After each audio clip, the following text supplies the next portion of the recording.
Welcome to The Unstarving Musician. I'm Rabanzo. This is my podcast. It features interviews with independent musicians, artists, and creative professionals who share their experience and expertise on recording, touring, gigs, the creative process, marketing, and much more.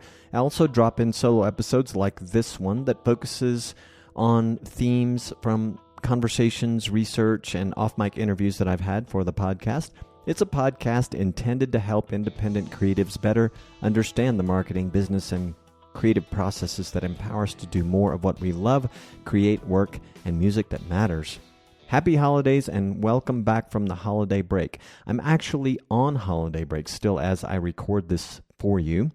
But if you're listening on the day that the episode drops, this is January 2nd. Wow. Another year, 2026, here we come. I hope you had a great holiday. What did you do? I assume most people drudge through family obligations, and I gotta say that moving out of the country really changed the holiday season for us, me and Sammy. We only see family for holidays if or when we want to. I love them. I was telling her today I love visiting with my family, but it's nice not to have the obligation at the holidays. I watch all of my friends and family do the holiday hustle with family, between families, and, well, it looks exhausting. Otherwise, we're at home together, just the two of us, and our doggy, of course, our dear doggy. We're fortunate to have friends who included us in a few holiday get-togethers, all of which were very fun, and those get-togethers aren't over yet. I think we have one or two more. Should be nice. Quick scheduling note, the next episode will be in 3 weeks instead of 2. I'm taking what I'm calling a buffer break to get ahead on content, meaning get ahead on episodes. Lately, I've been creating episodes and newsletters week to week, which means if something unexpected comes up, there's no backup plan. I mean, I can do it, but what if I just can't record an episode? It's not so much a deal of not having something to say, but things happen. So I'm using this break to build a buffer, creating extra episodes and newsletters in advance. This will happen again in March and June, so 3 buffer breaks throughout the year. After this one, we'll resume the normal every 2 weeks schedule until March. And then, anyway, the next episode's going to be January 23rd. If you're a mad fan of the podcast, thank you for your understanding. If you're listening on the day of this episode, as I said, it's January 2nd, 2026. And if you're like me, you're in that weird space between I should probably plan something for this year and I'd really like another week off. Well, I do have plans for the year, but you know what I'm talking about. But here we are, new year, fresh start, all that stuff. Before the Christmas break, I did an episode about gratitude, what I'm thankful for this year, and some of the difficult questions I'm sitting with about work and health and what success actually means. If you haven't heard that one, it's episode 341. That was the personal reflective side of 2025 for me, and I think it applies to all of us, so hopefully you'll give it a listen if you haven't. Today I want to talk about the other side, what I've learned strategically, the concrete lessons from running this podcast and newsletter that changed how I work. Some of these lessons were uncomfortable, some contradicted what I thought I knew, and a few of them are somewhat unresolved. I'm learning in real time, if you will, as I always am, which means I don't have all the answers yet. But if you're trying to build something sustainable as a musician or creative professional in some other creative field, I think there's value in seeing what worked, what didn't, and what I'm still figuring out. So let's get into it. The biggest strategic shift I made in 2025 was moving to what I call newsletter first architecture. Now, this is a bit of insider baseball, if you will, as the expression goes, but I believe you can draw lessons that apply to your music and other artistic endeavors. Maybe you even want to start a podcast or a newsletter this year, like me. My point is, much of this applies to whatever you're doing, albeit in the abstract at times. Hear me out and let me know what you think. You can find me, if you don't already know this, at unstarvingmusician.com/contact. And I'm at Rabanzo Drummer on a bunch of the socials. You can message me on those. I try to respond to the Facebook page for the Unstarving Musician, but for whatever reason, I just don't see those as much. So if you contact me on the at Rabanzo Drummer or any of the other contacts that you'll find at unstarvingmusician.com/contact. That would be great. Back in July, The Economist published an article about how AI is disrupting web traffic for publishers. People like me, probably like you. The short version is AI chatbots are causing dramatic traffic declines, so 5 to 10% drops year over year. Search traffic, which used to drive people to website, is now being answered by AI summaries. People get what they need without ever clicking through. For content creators like me, who've relied on search traffic to grow an audience, this is a fundamental problem. The old model, create free content, optimize it for search, monetize through ads or indirect conversions, that model is arguably collapsing. It's certainly feeling a lot of pressure from the weight of what's happening.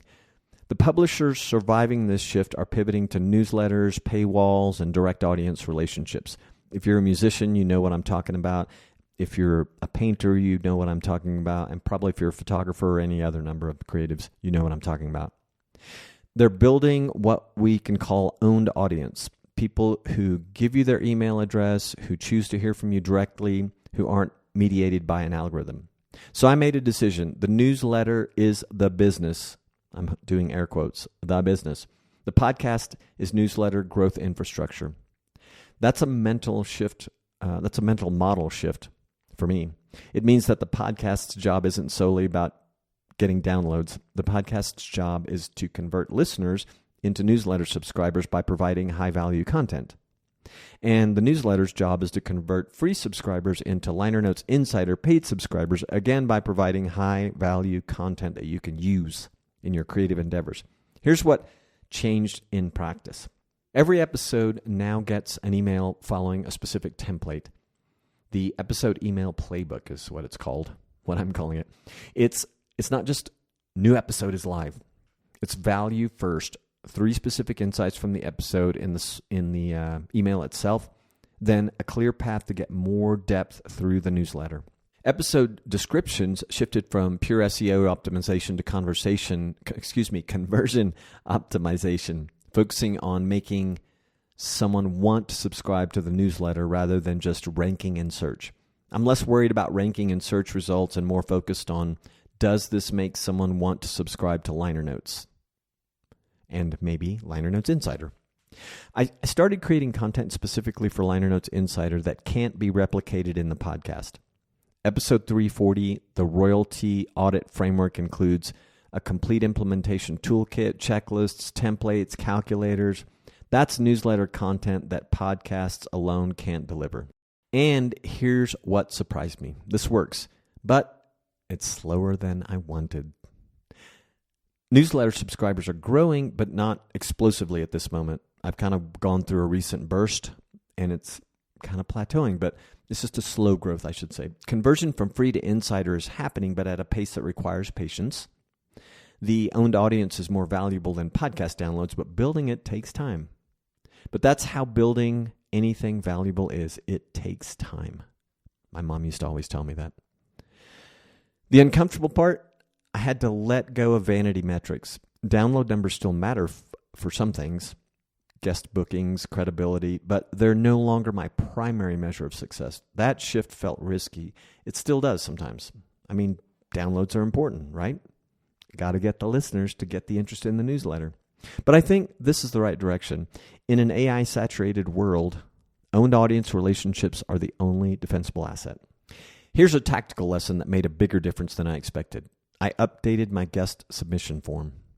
This sounds boring, I'm sure, but the results were immediate. For years, I was getting submissions that sounded promising in the abstract, like I can share insights about building a sustainable career, or I've overcome challenges as an independent artist. But there was often nothing concrete, nothing from which I could build frameworks, no teachable systems, just inspirational stories or promotional agendas. Now, fortunately, I was able to draw content, draw stories that helps build frameworks and arguably some systems that you can use. And I've been mining old interviews for just such conversations. So anyway, I changed the form to force specificity. Instead of what topics can you discuss, I asked, describe one specific framework or system you teach. What are the 5 to 7 steps? And this is to help you learn something. The great thing is it helps me learn something too. Instead of What makes you qualify to ask what measurable results have you achieved? Provide specific numbers or examples. The difference was dramatic. So Chris S.D., a sync license educator, submitted in November. His response included the name of his framework, which is the art of the song pitch. He listed specific results, which included 2 alumni and 5 songs in the 2025 Oscar-winning film Anora, placements on Netflix and NBC, 82% confidence rate among alumni post-program. He even referenced a published article he'd written about AI and music licensing. That's a guest I can book immediately.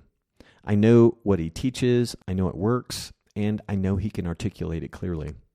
Compare that to earlier submissions. I've been making music for 20 years, and I've learned a lot about the industry. Okay, but what specifically can you teach? Often no answer to that one. The form doesn't filter out everyone who can't provide frameworks. Some people are genuinely knowledgeable, but just not good at articulating it in writing. But it does filter out the promotional pitches disguised as expertise, and it saves me hours of follow-up emails trying to extract clarity from vague proposals. While I'm planning another update for the submission form, there is an important lesson here. Better questions up front create better outcomes later. If you're vetting collaborators, hiring freelancers, or evaluating opportunities, get specific early. Ask for frameworks, not philosophies. Ask for numbers, not narratives.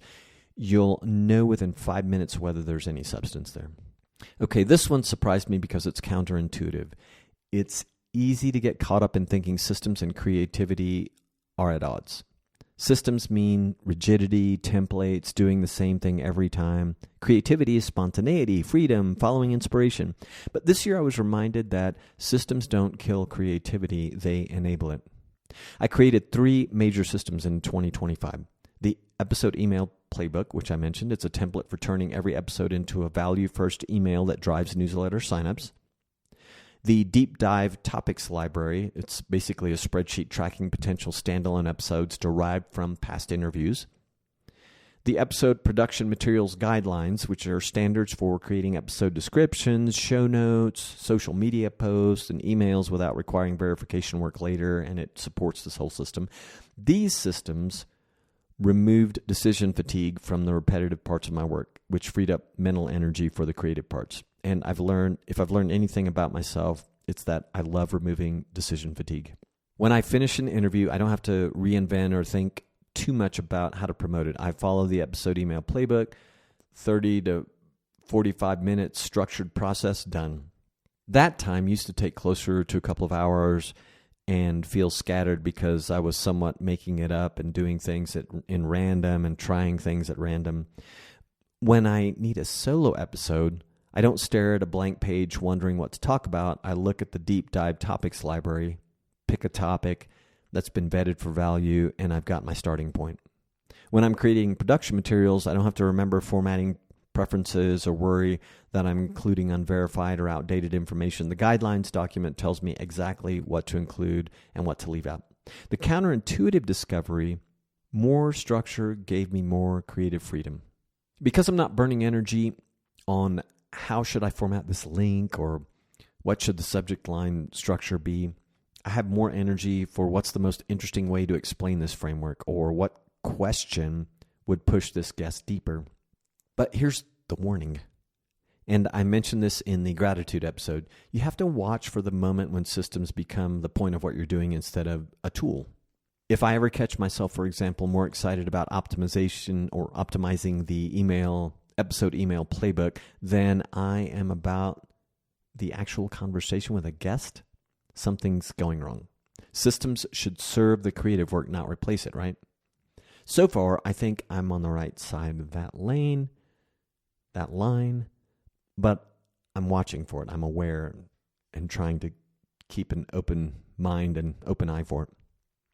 I had a fear about gating content behind the liner notes insider paywall. The fear was, if I hold back the best stuff, am I shortchanging the free audience?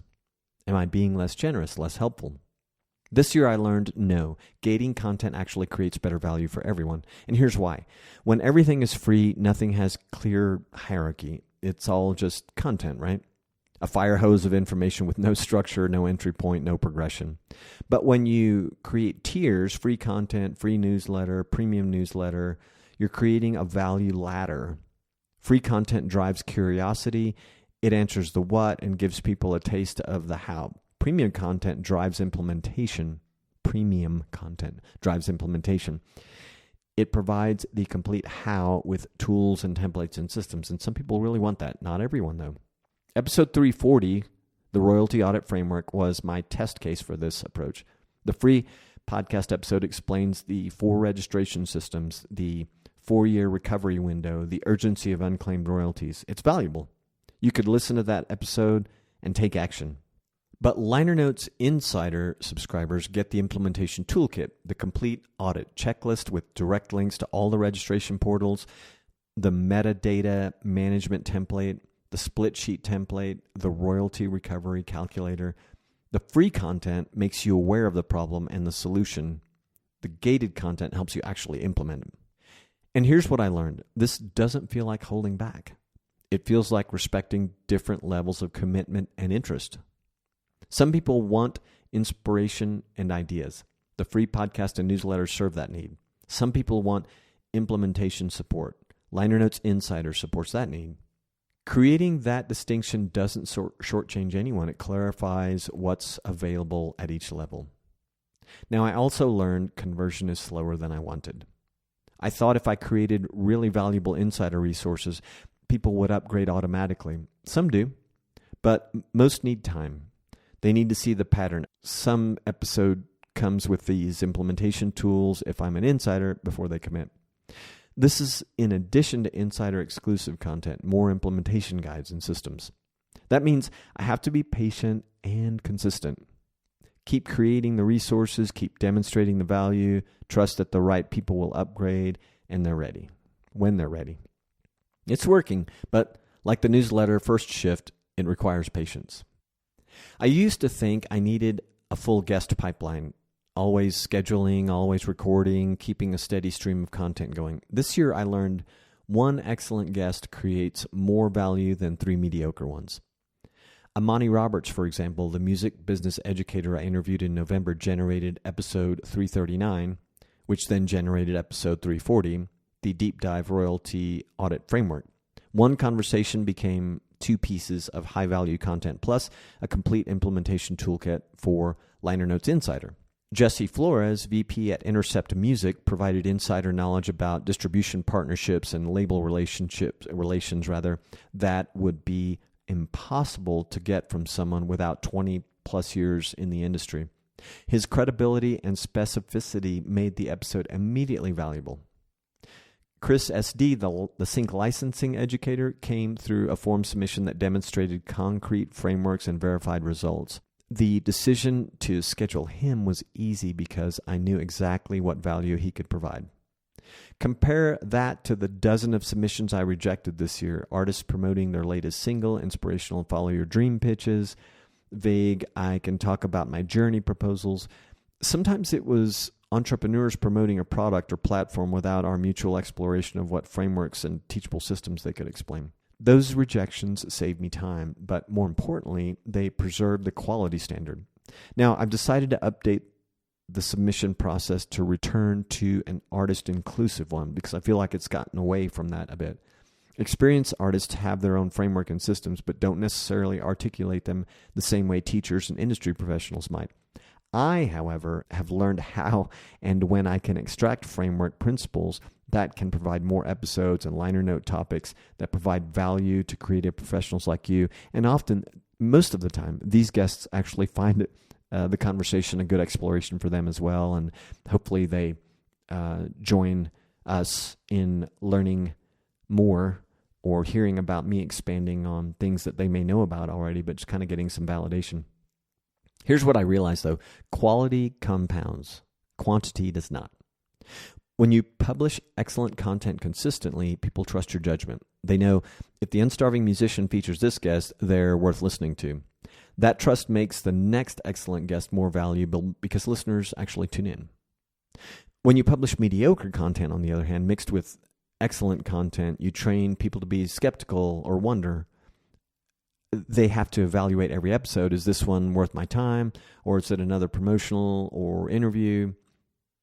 That skepticism makes even excellent guests less valuable because fewer people listen to it. So I got much more aggressive about saying no this year. Promotional pitches, no. Inspirational stories without frameworks, no. I've overcome hardships without specific business expertise, no. This felt harsh at first. I wanted to give people a chance, but I also wanted to give this a try. I learned my responsibility isn't to provide a platform for everyone who asks. My responsibility is to provide value for the people who listen. That means filtering hard for guests who can deliver actionable frameworks, not just interesting stories. One excellent guest, that's the standard, and it's made everything better. Okay, last lesson. This one's still unresolved. In the gratitude episode, I talked about how strategic thinking might not be making me happier. I want to expand on that here because it's directly related to running a sustainable creative business, something that you're surely doing if you're listening. This year, I became much more strategic, and it was really in the latter part of the year. I track metrics, newsletter conversion rates, episode performance, guest quality scores, content effectiveness. I evaluate everything. Is this worth my time? What's the ROI? How does this serve the business model? So strategic thinking is useful. It prevents waste, right? It helps me make better decisions about where to invest energy. But I also learned there's a line between strategic and soulless. Soulless. And it's easier to cross than I expected. Here are the warning signs I'm watching for. When I'm more excited, as I said earlier, about optimizing something, a process, than I am about the actual creative work, that's a problem. When I evaluate a conversation with a guest based on its conversion potential before I consider whether it was interesting or valuable. When I look at metrics first thing in the morning instead of looking at what I'm actually making. When I start thinking about listeners as conversion targets instead of real people trying to build sustainable creative careers. I haven't crossed these lines yet, but I've felt the pull. It's there. The tension is, how do you run a business without letting business thinking infect the creative parts? How do you track what matters without reducing everything to numbers? I don't have a clean answer, but here's what I'm trying. I limit when I look at the metrics, not first thing in the morning, not right after publishing. I check once or twice a week, then I move on. And I record them, of course. I prioritize one qualitative signal over quantitative ones. Do I still find this work meaningful? If yes, the numbers are secondary. If no, no amount of good metrics will fix that. I protect time for conversations that might not optimize for anything. Guests I'm just curious about, topics that might not drive conversions but seem important. And I keep asking, what's the point? If strategic thinking helps me keep doing this work sustainably, it's a tool. If this type of thinking becomes the work itself, I've lost the plot, right?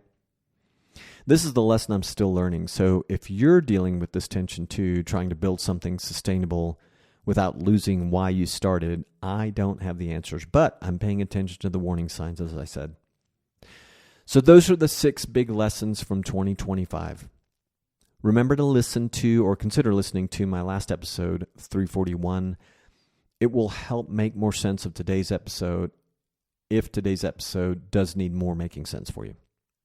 Newsletter first architecture works, but it's slower than I expected. I consider myself a patient person and think my perception of this slowness is really just a byproduct of strategic thinking, which is new for me. Old dogs, right?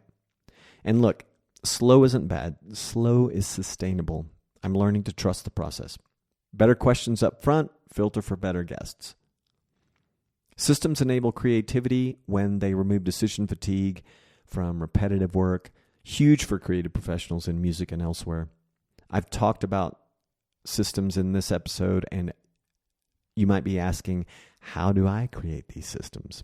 My recommendations for you are take a step back and ask yourself what's not working as you expected or hoped. Second, sign up for Liner Notes Insider.